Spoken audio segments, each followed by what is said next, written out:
আজকে সারাদিন অনেক বৃষ্টি হচ্ছে এবং এই বৃষ্টির দিন হচ্ছে আমরা সবাই খাইতেছি খিচুড়ি। খিচুড়ি তৈরি করার জন্য যাবতীয় যা কিছু লাগে সবকিছু কেনার জন্য কিন্তু আমরা চলে আসি বাজারে, এবং বাজারে এসে কিন্তু আমরা প্রথমে মহসিনরা দোকানে আসি এবং মহসিনরা দোকান থেকে কিন্তু কেনাকাটা শেষ করে এখন আবার আমরা চলে যাচ্ছি কাঁচা বাজারে। আর এখান থেকে কিন্তু আমাদের যা যা লাগে খিচুড়ি তৈরি করার জন্য, মানে যত প্রকার সবজি আছে সবকিছু কিন্তু এখান থেকে আমরা নিয়ে নিই। তারপরে হচ্ছে এখান থেকে নিয়ে আবার আমরা চলে আসি টিপু ভাইয়ের দোকানে এবং এখান থেকে হচ্ছে আমরা 5 কেজি মুরগি নেই। আর আমাদের মুরগিগুলো নেওয়া শেষ হয়ে গিয়েছে, এখন কিন্তু আমরা সবাই চলে যাচ্ছি আরাফাতরা বাড়িতে, এবং আরাফাতরা বাড়িতে গিয়ে হচ্ছে আমরা সবাই কাজ করবো এবং আজকে রাতে হচ্ছে আমরা খাবো খিচুড়ি। যাই হোক, এখন আমার সামনে দেখতে পাচ্ছেন আমাদের মাংসগুলো কিন্তু কাটা শেষ হয়ে গিয়েছে, আর এখানে কিন্তু রাকিবে মাংস সহ সবজি দুটি কিন্তু ভালো করে ধুয়ে এবং ধুয়ে কিন্তু আবার নিয়ে আসে। আমরা যে জায়গার মধ্যে রান্না করবো ওই জায়গার মধ্যে রাকিবে নিয়ে আসে সবজি আর মাংস। আমাদের সব সবজি কিন্তু আনা হয়ে গিয়েছিল, শুধু আমাদের বাকি ছিল পেঁপে। তাই হচ্ছে আরাফাতরা গাছ থেকে হচ্ছে আমরা একটি পেঁপে কিন্তু পেরে নেই, আর আমার হাতের মধ্যে কিন্তু দেখতে পাচ্ছেন পেঁপেটা। যাই হোক, এখন কিন্তু অন্যদিকে আরমান মামা কিন্তু এখানে ডেকটা বসিয়ে দিয়েছে, খিচুড়ির ডেক।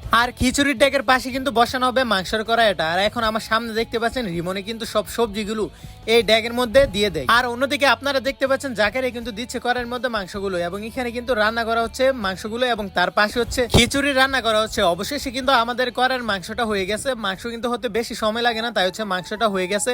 আর অন্যদিকে দেখতে পাচ্ছেন যে আমাদের মাংসটা কিন্তু হওয়ার পর দিয়ে দিচ্ছে এই ড্যাগের মধ্যে। আর অনেকক্ষণ বসে থাকার পর কিন্তু অবশেষে আমাদের খিচুড়িটা হয়ে যায়। আর আপনারা দেখতে পাচ্ছেন জাকারিয়া এবং আরমান মামা কিন্তু এখানে খিচুড়ির ড্যাগটা নামায়। তারপরে কিন্তু সবার প্লেটের মধ্যে দিয়ে দিচ্ছে আরমান মামা খিচুড়িগুলো, এবং খিচুড়ি দেওয়ার পরে কিন্তু সবাই এখন দেখতে পাচ্ছেন সবাই কিন্তু এখানে বসে খিচুড়িগুলো খাচ্ছে। এবং আজকের খিচুড়িটা কিন্তু হয়েছিল অসাধারণ। আর আমরা প্রতিবার যখনই খিচুড়ি বানাই তখনই কিন্তু খিচুড়িটা অনেক বেশি মজা হয়, কারণ হচ্ছে বেশি পরিমাণে সবজি দেওয়া হয়, তাই হচ্ছে খিচুড়িটা একটু বেশি মজা হয়। তার সাথে কিন্তু আবার মুরগির মাংস অনেক বেশি দেই আমরা। আর আপনারা চাইলেও কিন্তু আমাদের মতো অনেক প্রকার সবজি দিয়ে খিচুড়ি তৈরি করে খেতে পারেন, আর অনেক প্রকার সবজি দিলে কিন্তু খিচুড়িটা হয় অনেক স্বাদ। আর আজকের খিচুড়িটা কিন্তু হয়েছিল একটু বেশি মজা, কারণ হচ্ছে আজকে সবজি দিয়ে আমরা প্রচুর, এবং সবজি দেওয়ার পরে কিন্তু আবার আমরা মাংস দিয়েছিলাম অনেক বেশি। আর সবকিছু বেশি দেওয়ার কারণে কিন্তু আজকের খিচুড়িটা হয়েছিল অসাধারণ। আর আপনারা আমার সামনে দেখতে পাচ্ছেন যে আমাদের শেফ কিন্তু এখন খাচ্ছে খিচুড়ি, এবং উনি কিন্তু আজকে আমাদের খিচুড়িটা রান্না করেছিল। আর আমার সামনে কিন্তু দেখতে পাচ্ছেন সবাই কিন্তু এখানে বসে খাচ্ছে খিচুড়ি, এবং আজকের খিচুড়িটা মজা হওয়ার কারণে কিন্তু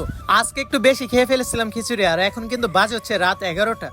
যাই হোক, আজকের ভিডিওটি কেমন লেগেছে তা অবশ্যই কমেন্ট করে জানিয়ে যাবেন, এবং আজকের ভিডিওটি যদি ভালো লেগে থাকে তাহলে অবশ্যই আমার ফেসবুক পেজটিকে ফলো করে দেবেন। ধন্যবাদ।